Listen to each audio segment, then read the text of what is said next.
Hey, welcome back to the podcast. Today, I've got longtime friend, former affirmation partner from way back in the day, Chris Heller, mega agent, early team leader, former CEO of Keller Williams, now the chief real estate officer at Ojo Labs down in Austin. CH, what's up, man? When you did that intro, I got this big smile on my face because I was literally thinking about the affirmations that you and I did at 5 a.m. every morning. That was so long ago. I don't even know how long ago it was. I don't even think we should say it because I'm looking at your hair and I know my hair is gray also. And my buddy David August, who makes all my clothes, he's like, I don't tell people I've been doing this for 30 years anymore. I'm now telling him it's 20 years. I don't want to be identified as being old. We were just young. We were kids, man. We were kids. We were kids on a mission. Yes. And now we're adults and writing books. So for my friends out there listening, if you're watching, you can see Chris. So Chris, these are my favorite kind of books, right? Short and sweet, 90 pages, big print. But what I love about this book, the book's called Dominant Thoughts. What I love about this book is it reminded me of so many of the principles that you and I were kind of raised on. And I jokingly say that a lot of people were raised on milk and cookies. Some people were raised on surf and skate. We were definitely raised on like Earl Nightingale, Brian Tracy, my dad, Mike Ferry. And this book really speaks volumes. So I wrote down a couple of questions. I want to know first and foremost, like, why did you write this book? Who's it for? So since I don't think they'll watch this, I think I can tell you, I have 4 kids from the ages of 22 to 31. And when a dad, or when this dad tries to impart any wisdom or thoughts or ideas, it's met with some resistance. And secretly, I think there was a hope that my kids would someday read this book and learn the things I've learned. But then there's a whole world out there of people, and I look at our industry in real estate. I think every real estate team, when a team leader reads this book, they'll want their team members to read it. Yeah. And so in the back of my mind, as I was laying it out, I was thinking, okay, on my real estate team or my Ojo team, is this stuff that I would want team members to understand, grasp, think about? The answer is absolutely. So it's you remember a former mentor and friend of yours, Bill Mitchell. So Bill wrote a similar sized book with a very similar sort of his methodology, his philosophy in business and life. And one of the great things I did before he passed is I said, could you please write something to each of my boys in a book? It's sitting by my desk in Dallas, right at my house. And I can't wait because, they're 23 and 21. I don't want to give it to them yet. I want to wait till they're like maybe 30, 35. And then it's really going to resonate. I would say to everybody listening, beyond the fact that Chris is just a handsome guy and a super successful individual, I think this is one of those books that you want to buy like 10s and 20s and 30s of copies and just give them to like every high school kid every college kid every new agent joining your team, because the foundational principles that you discuss in this are just spot on. So I want to get into some of that, right? So walk us through. There's only like 10 chapters and they're quick and they're punchy. Give us and by the way, what I love about the book is you're like, in case you needed it easier, here's just the bullet points of each chapter.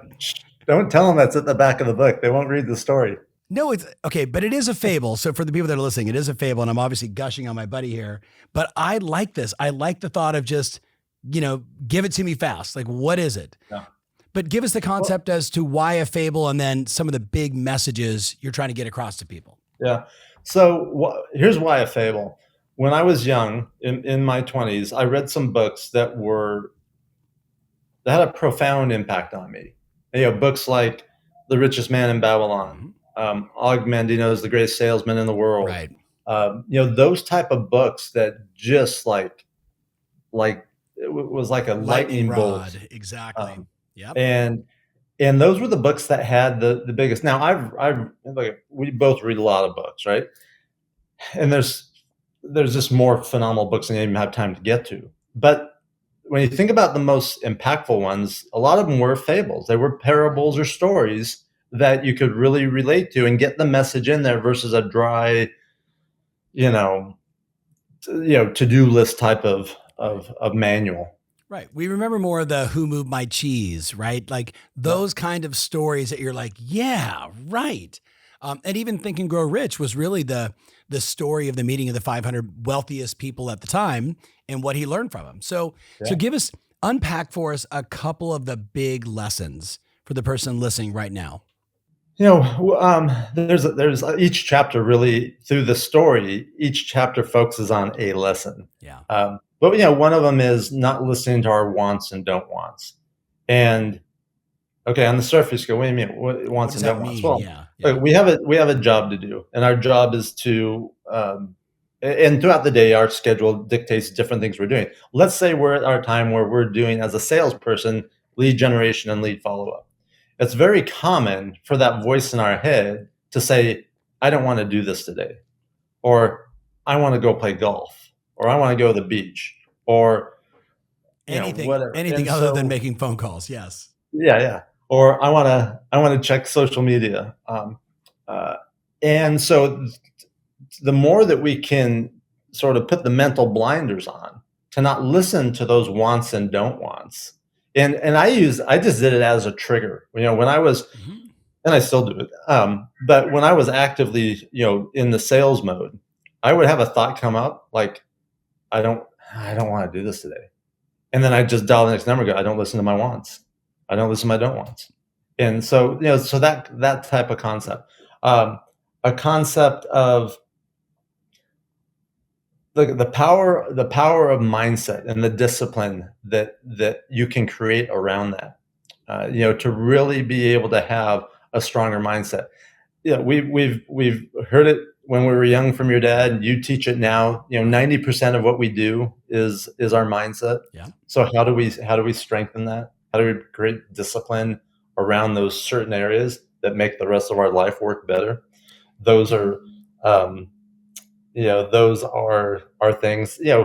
I broke it into different chapters, but the concept of showing up, be where you are when you're there, paying attention, being present, Right. and not being attached to the outcome. But okay, It's so like, these are these simple thoughts when you actually apply them are profound, right? Showing up is to me, like I've heard so many of my great mentors say, showing up is like half the battle. Like you never win if you don't show up, yeah, right? You never win unless you pick up the phone. You never win unless you like apply yourself. And I think, so many people today have been coddled. Life has been too easy. They never really had to struggle. And what I got from this book is it reminded me of all the times in my life where I had to struggle, where I had to yeah. fight. Talk about that. Well, look, that's when we look back. Like at the time, it just feels and looks like struggle. When we look back, it feels and looks like this is when I grew and learned and gained the most. And you touched on something a minute ago that I think is, uh, and some people won't like this, but it's the reality of there. We have a younger generation now who who is very, and there's good parts of this. So I'm not saying this as a Yeah. negative, but Yeah. is very idealistic on how they want things and how things should be. Yes. Like I would never go work for that company. Oh, I would never do that job. Okay, you don't have a job, so you should get whatever job you can, and Yes. then do such a phenomenal job that you get recognized and get opportunities out of that. That's a different mentality than what I see happening now a lot. Yes.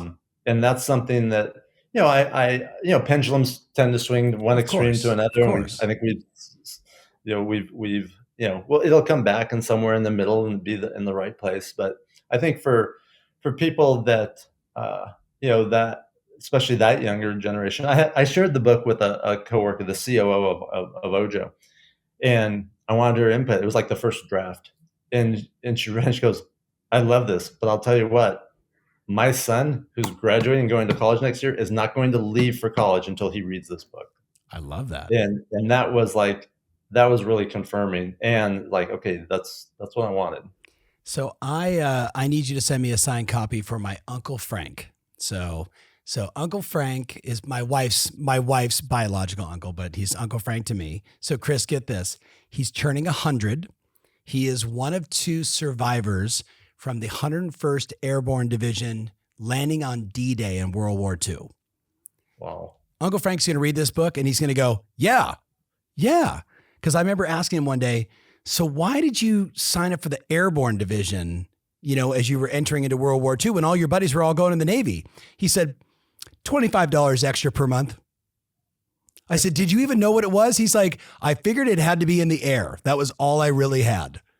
Like, think about that. Like we refer to them as the greatest generation because they were mentally tough and did whatever it took. And when I was just going through this, that's what this book reminded me of, right? Like there's just some nuggets and wisdom and insight in here. But you were going to say, I cut you off there. No, it's you're right. And I think there's like we all want things, and we all want things fast, and we always want to find the easiest way to get it. But what you learn over time and at our middle age, your middle age. Sorry, yours. we're pretty darn close. I only have a slight lead on you. That there's a component of time, consistency, effort that then creates the opportunities. People just want opportunities, but there's things that you can do to create opportunities. I think one of the things you can do to create opportunities more effectively than anything else, more effectively than who you know or who's going to get you in this or anything else, is go get phenomenal results, and the opportunities will come to you. They will find you. Right. Look at you and I are, and many other people out there are living proof of that. Yes. So tell us about a time when these dominant thoughts applied, maybe when you were in a hard way. You mean when I was in a tough situation? Yeah. Oh, and I've had my share of those. And it's our minds can be our biggest strength and our biggest enemies. And being able to control your thoughts or to observe your thoughts and be able to recognize what's going on, allows you to step out from the mire of the the sludge that you're in and say, okay, yeah, this sucks, but what am I going to do? And what's my option? That was one we were just joking before this. There's a lot of stuff that I've learned from your dad, and you obviously learned from your dad. And that question of what's your option is one that multiple times a week, if not daily, I ask myself that. And that is a great question, like looking at that. But when you're in a tough situation, whether it's a personal situation like divorce, dysfunctional work environments, a loved one passing, all those things, it helps put things, when you can step back a little bit, it helps put things in perspective. While you're going through them, then your biggest ally or your biggest enemy is going to be yourself, and which way you're going to go, which one are you going to choose? Are you going to focus on, okay, what do I need to do? Or are you going to focus on, why is this happening to me? How have what advice do you have for the person that is in it? Like they're in the thick of it, right? Like you and I've talked for a long time about like being a wartime general, like, when the world is kind of going into a shit burrito, we get a little calm and focused. And I still try and synthesize, like, what is the process that I go through to get there? What do you recommend when someone they just lose the biggest deal of their life and they just found out something is tragically wrong with a loved one? I mean, this, like, it's everyday life. Stuff happens that throws a wrench at us. And, you and I have watched really good people take themselves emotionally and mentally out of the game for a day, a week, a month, sometimes like, hey, like, how you doing, man? Oh, you remember 3 years ago I had that, that back problem. I'm like, Yeah. That was 3 years ago. You're still talking about that. Like, I'm not saying there wasn't something tragically wrong with it, but like that was 3 years ago. Like that's where you're at. How do you help someone get through that faster or not get caught in the emotional cycle? Yeah, it's look, that's a great question, and you just reminded me of something that I hadn't thought of, but you're right. Like the worse things get, the more chaotic they get. For me, the more things slow down, the Mm-hmm. more focused I get, the more clear I Yeah. get. That's one of the reasons why a lot of times people say, "Gosh, you're really good at like um, taking a chaotic situation or big problems and just like narrowing it down to here's the issue, here's what we need to focus on." Um, I think the answer to your question is what's the advice you give someone is if you don't naturally do that, then train yourself to do that. You know, take the deep breaths, take a step back, Mm-hmm. give yourself time and permission to say, you know what, I'm not going to answer that right now, or I'm not going to respond to that right now. Um, and you can do it with little things. You can do it with text messages and emails. Sometimes you'll get Right. an email. I used to get emails from a former boss, not to name any names, and if I had any emotion about what was being communicated to me, I would not respond, and I Yeah. wouldn't respond until I had no emotion about it. And sometimes it would be an hour, sometimes it would be a day. Um, the other thing is, setting up structures to help create that. So we'll use a real estate example. We've seen agents, right? They lose a deal on the day of closing, Right. and they freaking go into a funk for 3 weeks. And you know, where's Tom? He lost that deal. I haven't seen him since. It's like give yourself a finite amount of time. In my real estate team, back when I was active in it, I had a 3-minute rule. It's like I am going to be pissed, upset, whatever for 3 minutes, and then Right. I'm done and I'm moving on. And that worked. And and after a while, that becomes a habit when things Yeah. happen. And then you focus on, okay. And another thing is, don't focus on the challenge. Don't focus on the problem. Focus on the opportunity because there's always an opportunity on the other side of it. It's Think and Grow Rich 101. The seed of equivalent benefit, if not greater, always found. So I heard this morning and I want to get your take on it. And I sent a tweet out on this. It said, I heard a great line in a podcast this morning. It quotes, "You have to be a disaster to one day become a master." And so I don't know that you have to be a disaster to become a master, but nothing forges steel like the fire. Right. And going through those disasters, every time you go through one, and you go through it Mhm. the right way, and I'll talk Yeah. about what I think the right way is in a second. Yeah. But every time you go through it and come out the other side, you get another stripe. You Mm-hmm. get like another stripe like Uncle Frank had on his Yep. uniform. Yep. And at some point, you become a general or a Mm-hmm. master Mm-hmm. of dealing with those things. So I'm not recommending anyone go create disasters so they become a master. We're all going to have those challenges They're going to anyway. happen So anyway. Yeah. yeah. Yeah. But going through them. So I mentioned going through them the Yeah. The right way. right way. The right way. So a couple weeks ago, a friend had a friend in town who's going through a really tough personal and professional situation. And he goes, "Hey, will you talk to him? Because you've been through all this before." And one of the things I said to him in the conversation, and it was a involved conversation, so I'm just giving you the bullet point, was the best thing you can do is to go through it, not try to run from it, not try to avoid it, not try to numb out, Mm-hmm. not run into a distraction. Go through it. It's like it feels like when you're in it, it feels like going through an eye of a needle. It's Mm-hmm. like it can be excruciating. Right. But when you come out the other side, you come out the other side 10 feet tall and invincible, or that feeling of being 10 feet tall and invincible. And you don't get that when you do those other things. So, the right way to deal with things, I hate using that term, the right way, because it implies there's wrong ways and better ways than not. But it's the more you can just go through it and feel it and deal with it and learn from it, the faster you're going to, be on the other side of it.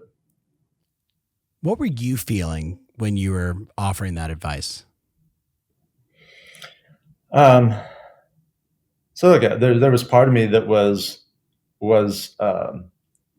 feeling some of the things that happened to me back when I was talking to those things. So it brings up those things, and those are, there's still, there's always going to be some scar tissue around those wounds.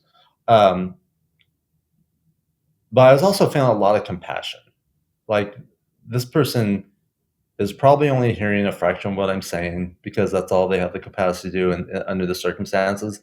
But if anything gets through or helps, then I'm glad I got the chance to talk to him. And his friend who had put us together to talk called me that night and said, "Hey, that was really helpful. Thanks for doing that." And so, like, at the end of the day, what is there? There's the difference that we make in the people that we're Right. around, and that's when we're gone, that's the only thing that's left. Yeah, I think about the word fulfillment a lot, and it's relationships, it's growth, and it's contribution, like the things that give me fulfillment. And I sense that as you were sharing that story.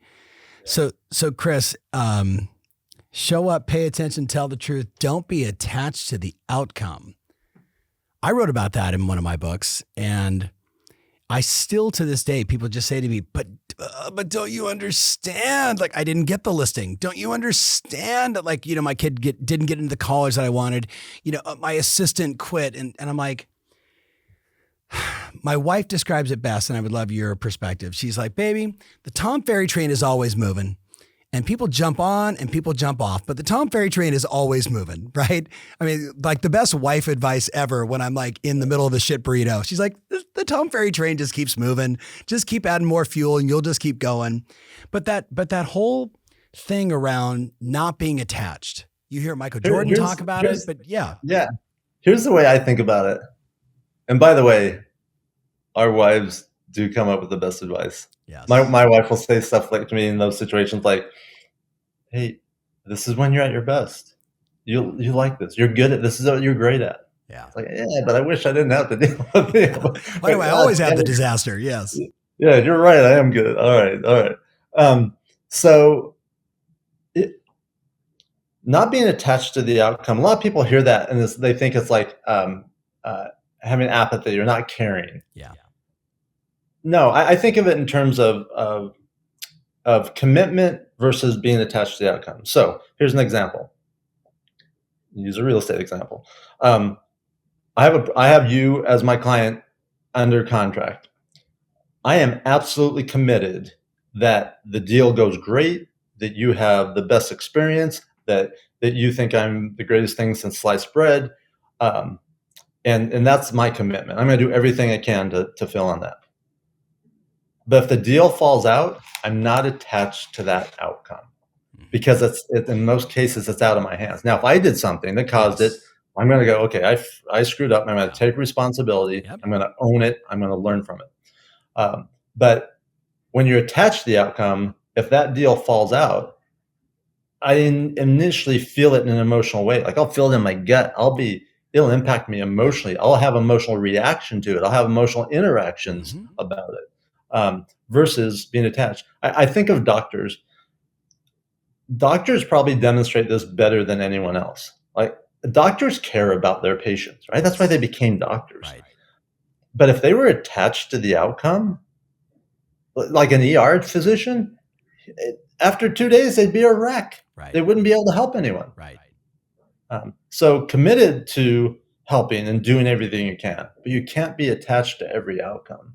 It weakens you. And from a negotiating standpoint or playing poker, and I'm not a poker player, but I know how to play.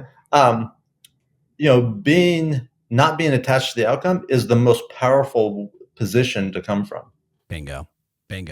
Committed, not attached. That could be the line of the show right there. So, Chris, where do they go to buy this book?